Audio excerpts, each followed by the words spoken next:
son. Testing 1 2. Testing 1 2 3 4. 1 2 3.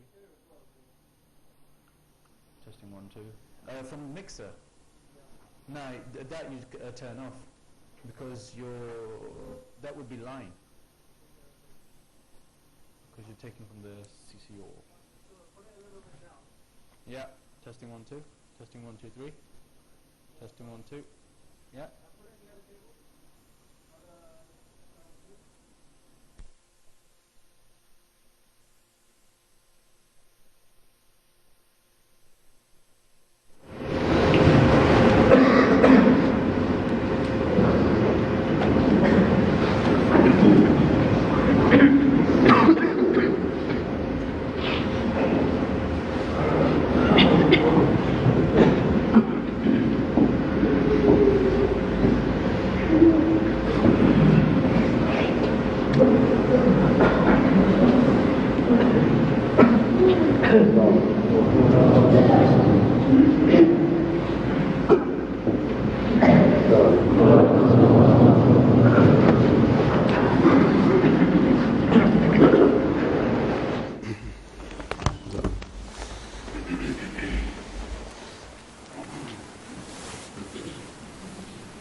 الله أكبر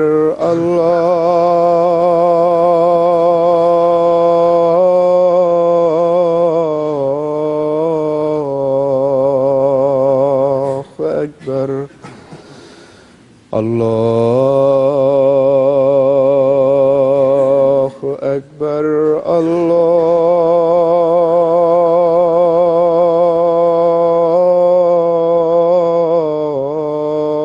الله أكبر أشهد أن لا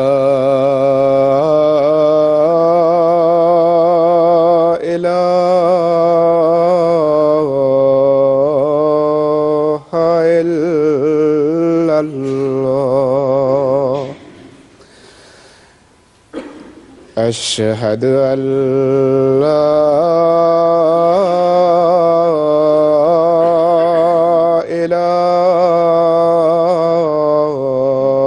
إله إلا الله أشهد أن محمدا رسول الله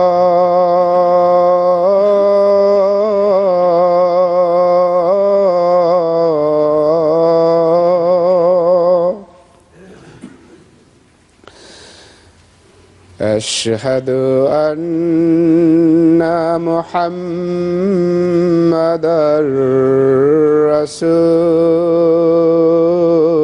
رسول الله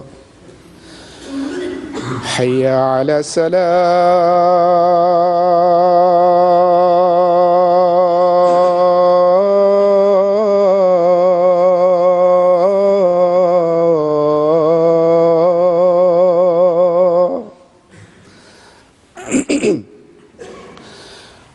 حي على الصلاة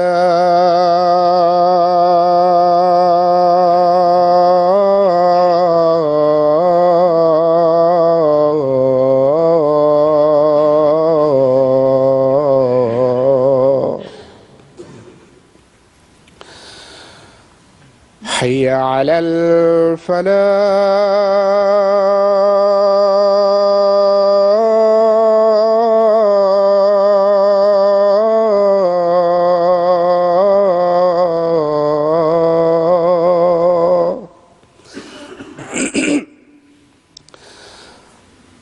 حي على الفلاح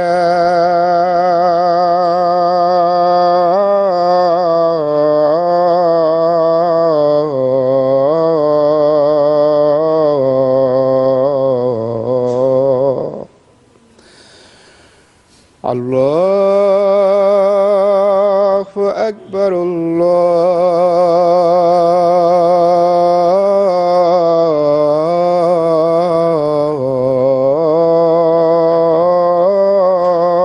أكبر لا إله إلا الله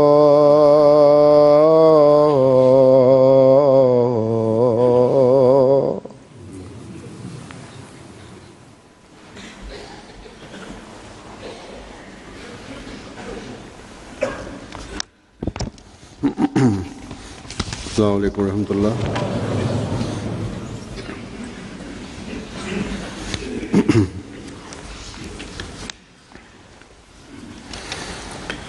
أشهد أن لا إله إلا الله وحده لا شريك له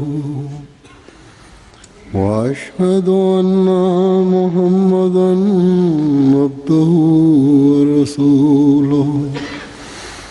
أما بعد فأعوذ بالله من الشيطان الرجيم.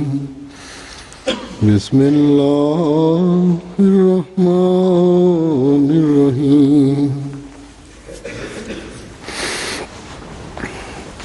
الحمد لله رب العالمين الرحمن الرحيم مالك يوم الدين. إياك نعبد وإياك نستعين. اهدنا الصراط المستقيم صراط الذين أنعمت عليهم غير المغضوب عليهم ولا الضالين.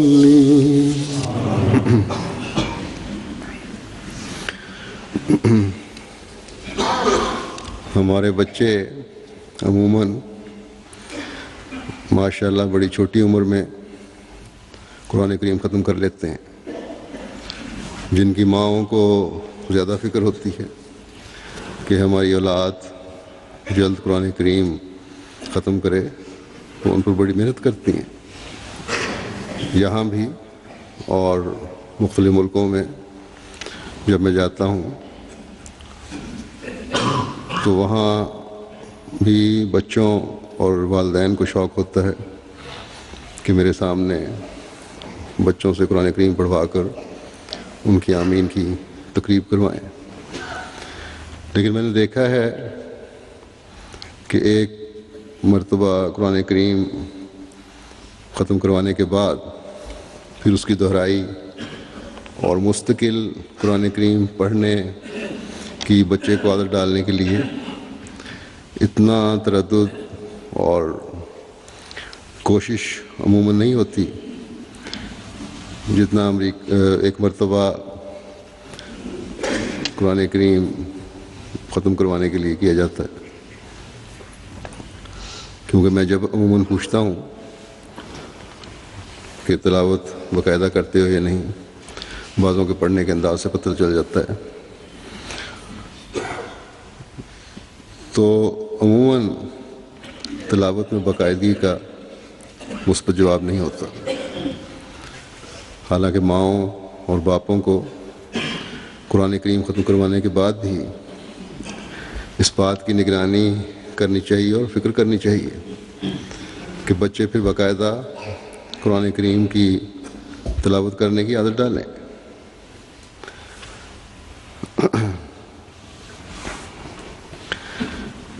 بس اپنی فکریں صرف ایک دفعہ قرآن کریم ختم کروانے تک ہی محدود نہ رکھیں، بلکہ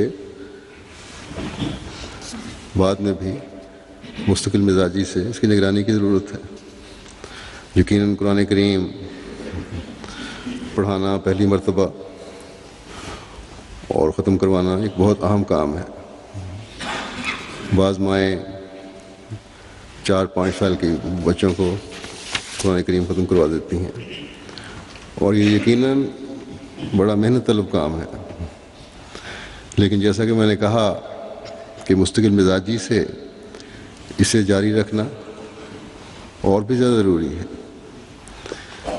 گزشتہ دنوں ایک خاتون کا مجھے خط ملا جس میں میری والدہ کا ذکر تھا، اور لکھا کہ ایک بات جو انہوں نے مجھے کہی اور آج تک میں اس پر ان کی شکر گزار ہوں، کہ ایک دفعہ میں اپنی بچے کو لے کر گئی جنہوں نے قرآن کریم ختم کیا تھا، تو میں نے بڑے فخر سے انہیں بتایا کہ اس بچے نے 6 سال کی عمر میں قرآن کریم ختم کر لیا۔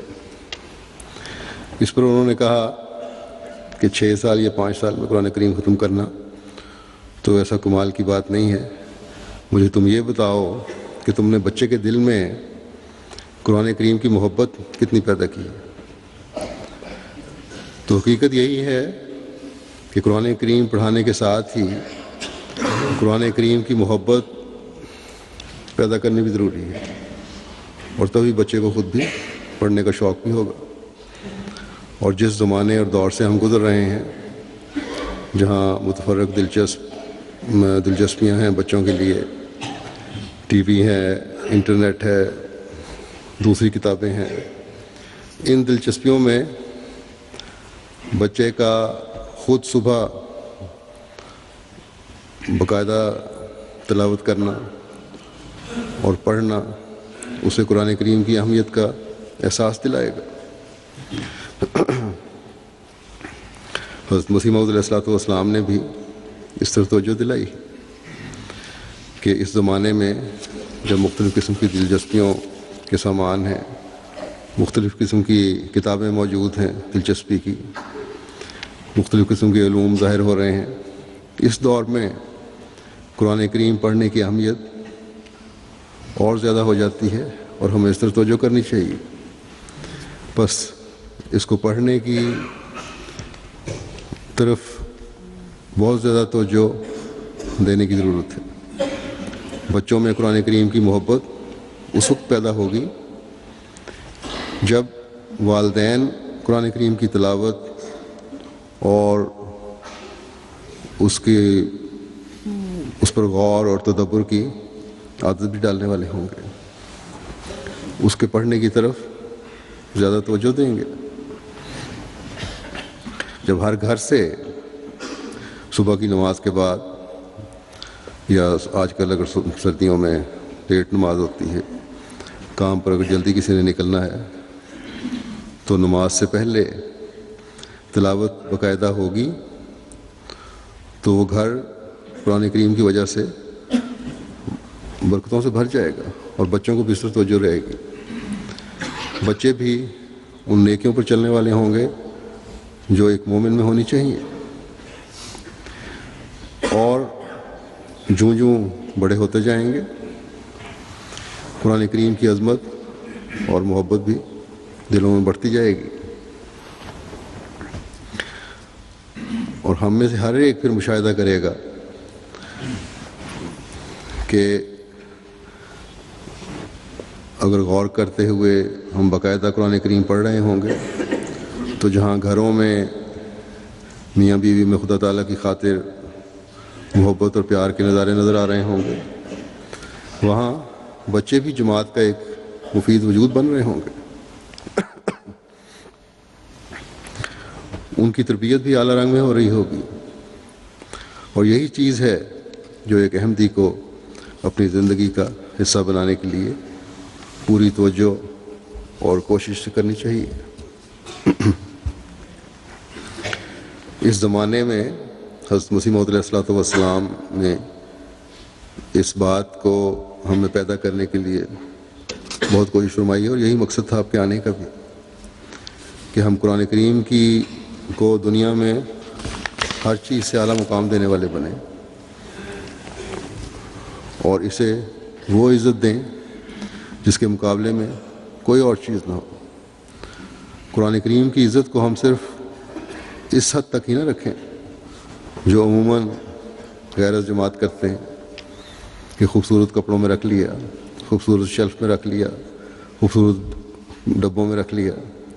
قرآن کریم کی اصل عزت یہ ہے، اور اس کی محبت یہ ہے کہ اس کے احکامات پر عمل کرنے کی بھرپور کوشش کی جائے، اس کے اوامر اور نواہی کو اپنی زندگی کا حصہ بنایا جائے، جن چیزوں سے خدا تعالیٰ نے روکا ہے ان سے انسان رک جائے، اور جن کے کرنے کا حکم ہے ان کو انجام دینے کے لیے اپنی تمام تر قوتوں اور استعدادوں کو استعمال کرے۔ اللہ تعالیٰ کا خوف دل میں رکھتے ہوئے اس کی تلاوت کی جائے۔ حضرت مسیح موعود علیہ الصلوۃ والسلام نے بے شمار جگہ اپنی کتب میں، اپنی مجالس میں، ملفوظات میں قرآن کریم کی اہمیت بیان فرمائی ہے اور ان باتوں کا ذکر فرمایا ہے، ان توقعات کا ذکر فرمایا ہے جو ایک بیعت کنندہ کو، ایک احمدی سے اور ایک بیعت کنندہ سے آپ کو ہیں۔ بس ہمیں اپنے گھروں کو تلاوت قرآن کریم سے بھرنے کی بہت زیادہ ضرورت ہے۔ اس بات کی ضرورت ہے کہ تلاوت کے ساتھ اس کا ترجمہ بھی پڑھیں تاکہ اس کے احکام سمجھ میں آئیں۔ گھروں میں بچوں کے سامنے قرآن کریم کی تلاوت کے ساتھ اس کے سمجھنے کے، اس کے ترجمے کے تذکرے اور کوشش بھی ہو، صرف تلاوت کی عادت نہ ڈالی جائے بلکہ ایسی مجلسیں ہوں، چھوٹی چھوٹی باتیں قرآن کریم سے نکال کے بچوں کے سامنے بیان کی جائیں کہ ان میں بھی شوق پیدا ہو۔ حضرت مسیح موعود علیہ الصلوۃ والسلام نے نماز اور قرآن کے ترجمے کو سمجھنا اور پڑھنا بڑا ضروری قرار دیا ہے، لیکن صرف ترجمہ پڑھنا اور اصل عربی متن یا عبارت نہ پڑھنا اس کی اجازت نہیں ہے۔ آپ نے فرمایا کہ ہم ہرگز اجازت نہیں دیتے کہ قرآن کا صرف ترجمہ پڑھا جائے، اس سے قرآن کا اعجاز باطل ہوتا ہے۔ جو شخص یہ کہتا ہے کہ صرف ترجمہ پڑھنا کافی ہے، یعنی وہ چاہتا ہے کہ قرآن دنیا میں نہ رہے، بس قرآن کریم کا اعجاز کہ اپنی اصلی حالت میں ہے، یہی اس کا اعجاز ہے، بہت بڑا اعجاز ہے کہ اب تک یہ اپنی اصلی حالت میں ہے۔ اور یہ اللہ تعالیٰ کا اعلان ہے کہ اِنَّا نَحْنُ نَزَّلْنَا الذِّکْرَ وَإِنَّا لَهُ لَحَافِظُونَ، کہ یقین ہم نے ہی یہ ذکر اتارا ہے اور یقین ہم اس کی حفاظت کرنے والے ہیں۔ اور یہ اعجاز جیسے کہ حضرت مسیح علیہ السلام نے فرمایا کہ یہ اصلی عبارت میں، عربی عبارت میں آج تک چلا آ رہا ہے، اور شدید سے شدید معترضین اور مخالفین اسلام جو ہیں ان کو بھی اعتراف کیے بغیر نہیں رہتے کہ قرآن کریم اپنی اصلی شکل میں، اپنی اصلی حالت میں آج تک محفوظ ہے۔ اگر صرف ترجموں پر انحصار شروع ہو جائے تو ترجمے تو ہم دیکھتے ہیں کہ بہت مختلف ہو رہے ہیں ایک دوسرے سے، بلکہ جب ہم اپنا ترجمہ دنیا کے سامنے رکھتے ہیں تو تسلیم کرتے ہیں کہ یہ ترجمہ بالکل مختلف ہے، کیونکہ غیروں نے صحیح ترجمے نہیں کیے ہوئے۔ ایک بہت بڑے اسلام پر اعتراض کرنے والے پادری نے امریکہ میں قرآن کریم کے کچھ ترجموں پر صرف ترجمے لیے تھے، عربی ٹیکسٹ نہیں لیا تھا، متن نہیں لیا تھا، اعتراض کر دیا کہ اسلام یہ کہتا ہے، اسلام یہ، قرآن یہ کہتا ہے۔ اس کو جب ہم نے اپنی تفسیر بھجوائی تو اس کا جواب نہیں اس نے دیا، اور بڑا پیچھا کرنے کے بعد یہی جواب تھا کہ میں نے جو ترجمے کیے ہیں وہ بھی مسلمانوں کے لکھے ہوئے ہیں۔ تو بہرحال یہ حضرت مسیح موعود علیہ الصلوۃ والسلام ہی ہیں جنہوں نے ہمیں ترجمے میں بھی عربی متن کے قریب تر کر دیا ہے اور اس کے صحیح معنی اور معارف سکھائے ہیں۔ یہاں ضمناً یہ بھی بتا دوں کہ گزشتہ دنوں احمدیت پر کسی اعتراض کرنے والے کا اعتراض نظر میں سے گزرا، جس میں اس نے کہا تھا کہ اگر مرزا صاحب نبی تھے تو پھر انہوں نے اپنی جماعت کو یہ کیوں کہا ہے کہ امام ابو حنیفہ کی پیروی کرو؟ تو اس کا جواب تو آپ کی تحریر کی روح سے بہت جگہ آیا ہوا ہے، یہ قطعاً کبھی کہیں نہیں کہا گیا کہ پیروی کرو. لیکن قرآن کریم کے حوالے سے بات کرتا ہوں. ایک حوالہ ہے، کسی نے آپ کی مجلس میں، حضرت مسیح علیہ السلام کی مجلس میں ذکر کیا کہ حنفی مذہب میں صرف ترجمہ پڑھنا کافی سمجھا گیا ہے. اس پر آپ نے فرمایا اگر یہ امام اعظم کا مذہب تھا تو پھر ان کی خطا تھی، صرف وہ غلط بات تھی. بے شک وہ امام ہیں، انہوں نے اسلام کی بڑی خدمت کی ہے، بہت سارے مسائل اکٹھے کیے ہیں، لیکن اگر یہ انہوں نے کہا ہے کہ صرف ترجمہ پڑھنا کافی ہے تو یہ غلط ہے. بہرحال اس زمانے میں قرآن کریم کا اصل حفاظت کرنے کا ذریعہ بنا کر اللہ تعالیٰ نے حضرت مسیح موعود علیہ السلام کو بھیجا. آپ نے اپنی جماعت کو قرآن کریم سمجھنے اور اس سے محبت کرنے کی بے شمار جگہ تلقین فرمائی ہے. آپ ایک جگہ فرماتے ہیں کہ قرآن شریف قانون آسمانی اور نجات کا ذریعہ ہے. گو اس فکرہ کے سیاق و سباق میں ایک بحث کا ذکر چل رہا ہے جو حضرت عیسیٰ علیہ السلام کی قرآن شریف سے وفات ثابت کرنے کے لیے آپ بیان فرما رہے ہیں. لیکن یہ عمومی اصول بھی ہے کہ قرآن شریف قانون آسمانی ہے اور اس لحاظ سے نجات کا ذریعہ ہے. ہم اگر دیکھیں تو دنیاوی قانون بھی صرف قانون بن جانے سے فائدہ نہیں دیتا جب تک کہ اسے لاگو نہ کیا جائے، اس پر عمل درآمد نہ کروایا جائے. اسی طرح قرآن کریم کا قانون بھی اس وقت فائدہ مند ہے اور نجات دلانے والا ہے جب اس پر عمل کیا جائے. اگر اس پر عمل نہیں ہوگا تو یہ نجات دلانے کا ذریعہ نہیں بن سکتا. صرف پڑھ لینے اور عمل نہ کرنے سے نجات نہیں ہو سکتی، خدا تعالیٰ کی رضا حاصل نہیں ہو سکتی، اللہ تعالیٰ کی نعمتوں اور انعامات کے ہم وارث نہیں بن سکتے. بس قرآن کریم کی تعلیم کو سمجھنا اور اس پر عمل کرنا انتہائی ضروری ہے. آپ علیہ السلام ایک جگہ فرماتے ہیں کہ یاد رکھو قرآن شریف حقیقی برکات کا سرچشمہ اور نجات کا ذریعہ ہے. یہ ان لوگوں کی اپنی غلطی ہے جو قرآن شریف پر عمل نہیں کرتے. عمل نہ کرنے والوں میں سے ایک گروہ تو وہ ہے جس کو اس پر اعتقاد ہی نہیں اور وہ اس کو خدا تعالیٰ کا کلام ہی نہیں سمجھتے. یہ لوگ تو بہت دور پڑے ہوئے ہیں.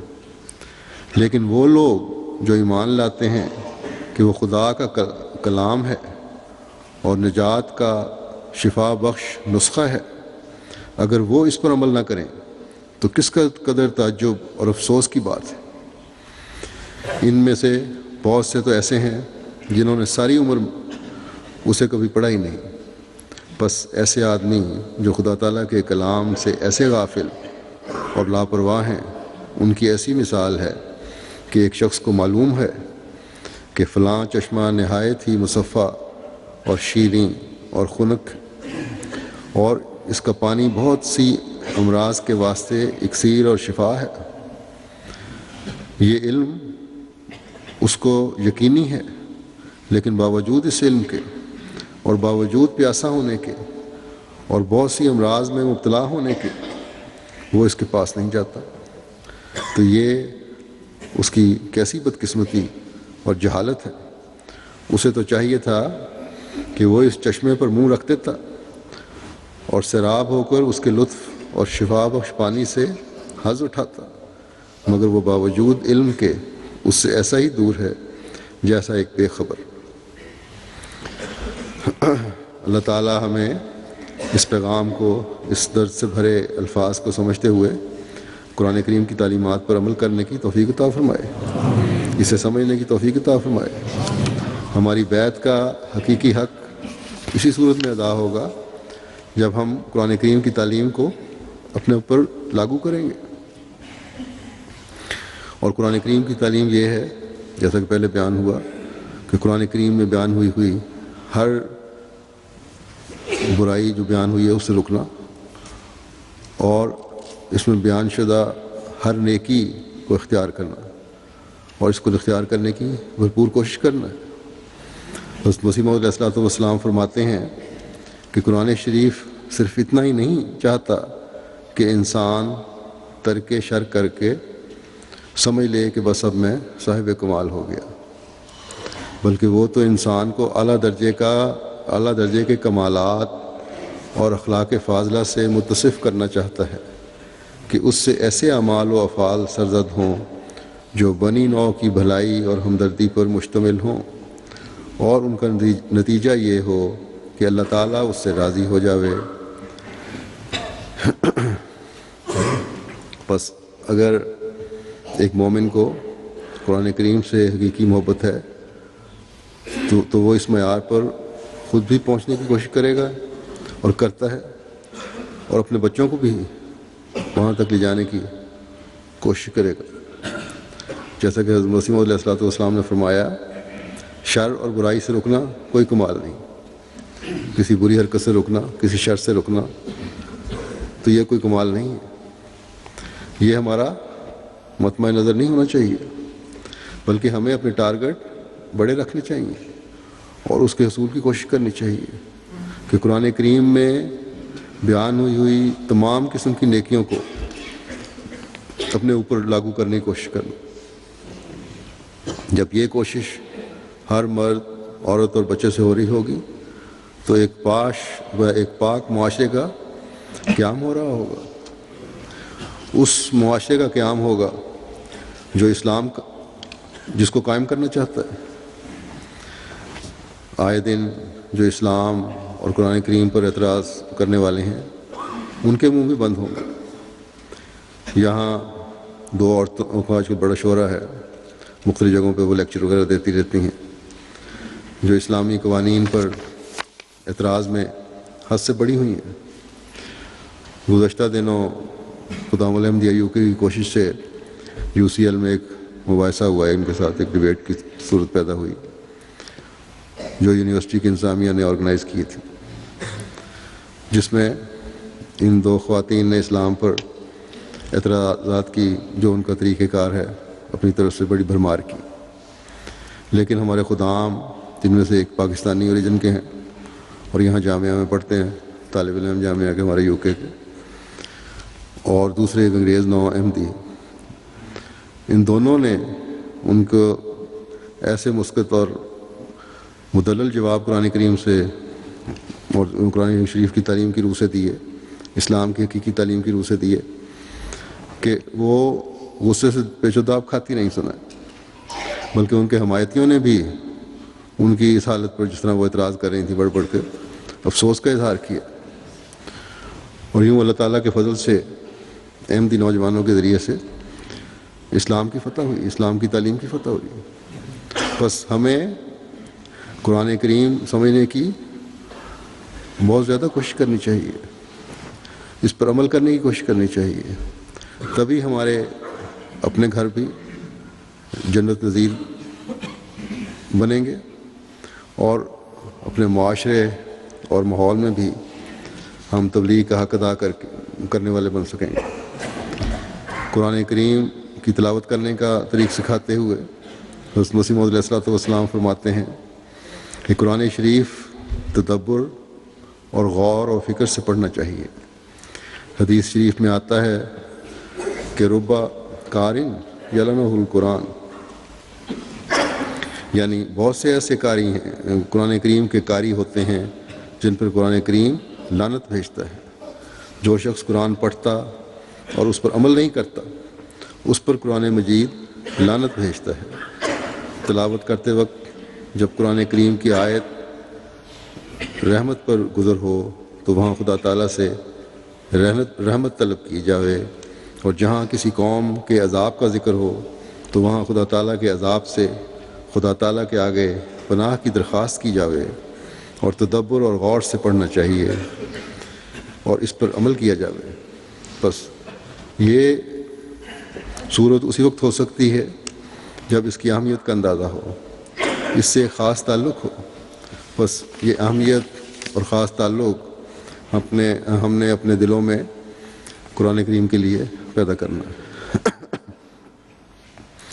بعض لوگوں کے اس بہانے اور یہ کہنے کے کہ قرآن شریف سمجھنا بہت مشکل ہے، حضرت مسیح موعود علیہ السلام فرماتے ہیں کہ بعض نادان لوگ کہا کرتے ہیں کہ ہم قرآن کریم کو نہیں سمجھ سکتے، اس واسطے اس کی طرف توجہ نہیں کرنی چاہیے کہ یہ بہت مشکل ہے. یہ ان کی غلطی ہے. قرآن شریف نے اعتقادی مسائل کو ایسی فصاحت کے ساتھ سمجھایا ہے جو بے مثل اور بے مانند ہے، اور اس کے دلائل دلوں پر اثر ڈالتے ہیں.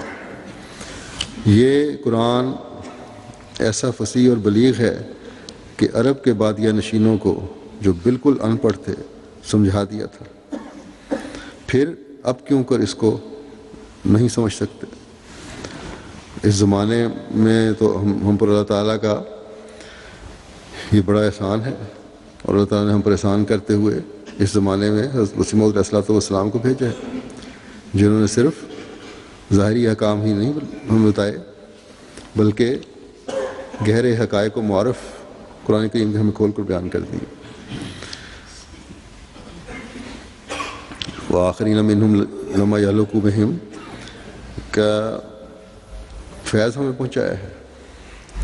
بس اس خزانے سے ہمیں جواہرات جمع کرنے کی کوشش کرنی چاہیے جو حضرت مسیح موعود علیہ السلام نے ہمیں دیے،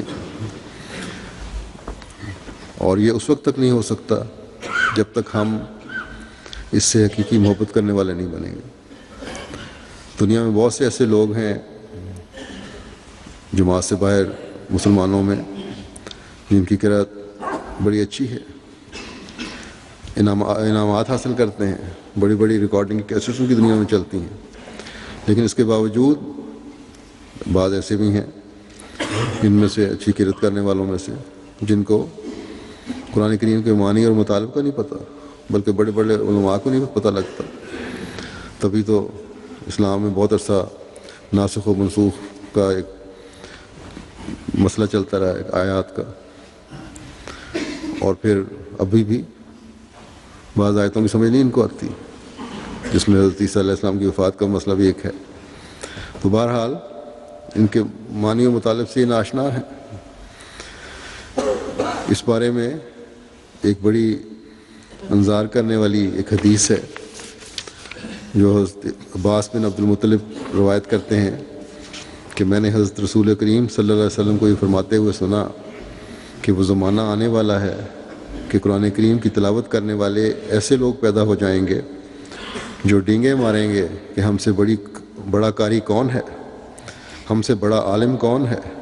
پھر آپ صلی اللہ علیہ وسلم نے صحابہ سے دریافت کی، فرمایا کہ کیا تمہیں ایسے لوگوں میں کوئی بھلائی والی بات دکھائی دیتی ہے؟ صحابہ نے عرض کیا ہرگز نہیں. اس پر آن حضرت صلی اللہ علیہ وسلم نے فرمایا یہ لوگ تم میں سے اور اسی امت میں سے ہی ہوں گے، لیکن وہ دوزخ کی آگ کا ایندھن ہوں گے. بس اللہ تعالیٰ کے فضلوں کا وارث بنانے والی اور اللہ تعالیٰ کا قرب دلانے والی اور دوزخ کی آگ سے بچانے والی اصل چیز عاجزی سے قرآن کریم کی تعلیم کو سمجھ کر اس پر عمل کرنا ہے. اس کو پیشہ بنانا نہیں بلکہ اس سے محبت کرنا ہے. اور یہ آج ہم میں سے ہر احمدی کا فرض ہے کہ اس پر توجہ دے، اس کے حصول کی کوشش کرے.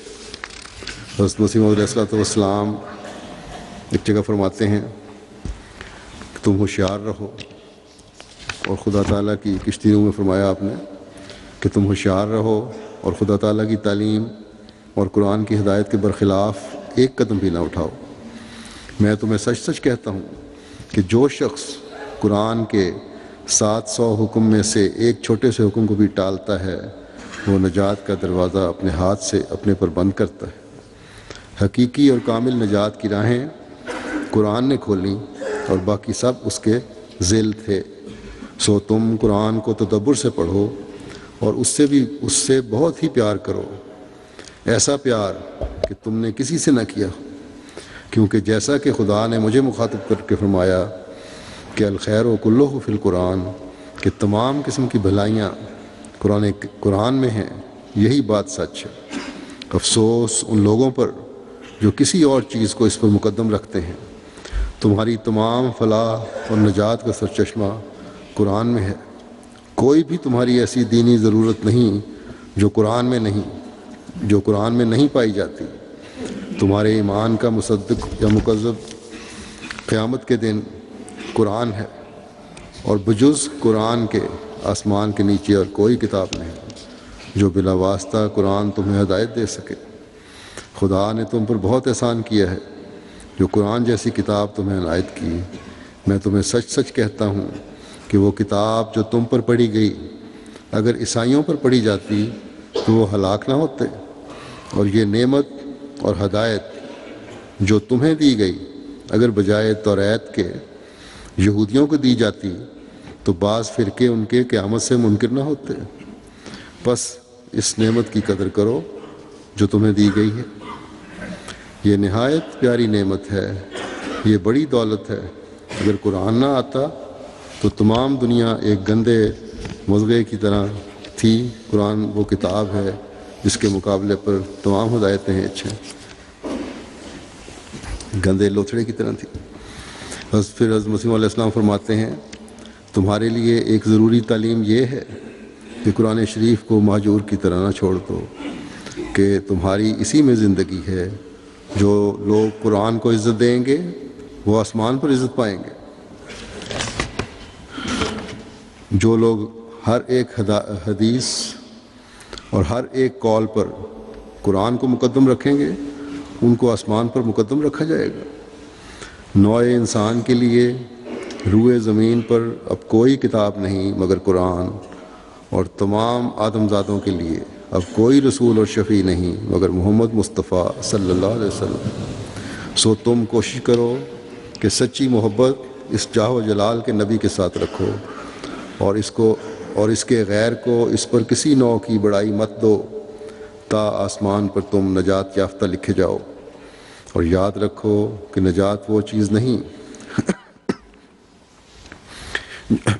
جو مرنے کے بعد ظاہر ہوگی، بلکہ حقیقی نجات وہ ہے کہ اس دنیا میں اپنی روشنی دکھلاتی ہے۔ نجات یافتہ کون ہے؟ وہ جو یقین رکھتا ہے جو خدا سچ ہے اور محمد صلی اللہ علیہ وسلم اس میں اور تمام مخلوق میں درمیانی شفیع ہے، اور آسمان کے نیچے نہ اس کے ہم مرتبہ کوئی اور رسول ہے اور نہ قرآن کے ہم مرتبہ اور کوئی کتاب ہے، اور کسی کے لیے خدا نے نہ چاہا کہ وہ ہمیشہ زندہ رہے، مگر یہ برگزیدہ نبی ہمیشہ کے لیے زندہ ہے، اور اس کے ہمیشہ زندہ رہنے کے لیے خدا نے یہ بنیاد ڈالی ہے کہ اس کے افاضۂ تشریح اور روحانی کو قیامت تک جاری رکھا،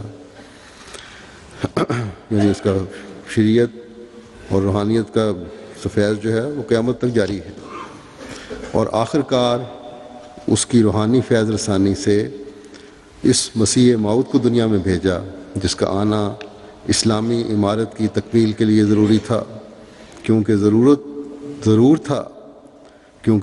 تھا کہ یہ دنیا ختم نہ ہو جب تک محمدی سلسلہ کے لیے ایک مسیح روحانی رنگ کا نہ دیا جاتا جیسا کہ موسوی سلسلے کے لیے دیا گیا تھا۔ اسی کی طرف یہ آیت اشارہ کرتی ہے کہ اہدنا الصراط المستقیم صراط الذین انعمت علیہم۔ اللہ کرے کہ ہم اور ہماری اولادیں اور آئندہ نسلیں، جو بھی آنے والی نسلیں ہوں تا قیامت، جنہوں نے مسیح محمدی کو ماننا ہے، قرآن کریم سے حقیقی رنگ میں محبت رکھتے ہوئے اس کی تعلیم کو اپنے اوپر لاگو کرنے والے ہوں، اور اس کی برکات سے ہر دم فیض پاتے چلے جانے والے ہوں۔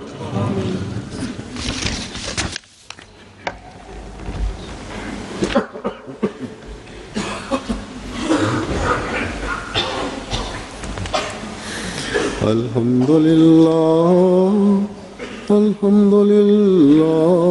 نحمده ونستعينه ونستغفره ونؤمن به ونتوكل عليه ونعوذ بالله من شرور أنفسنا ومن سيئات أعمالنا من يهده الله فلا مضل له ومن يضلله فلا هادي له ونشهد أن لا إله إلا الله ونشهد أن محمدا عبده ورسوله عباد الله رحمكم الله إن الله يأمر بالعدل والإحسان وإيتاء ذي القربى وينهى عن الفحشاء والمنكر والبغي يعظكم لعلكم تذكرون اذكروا الله يذكركم وادعوه يستجب لكم ولذكر الله أكبر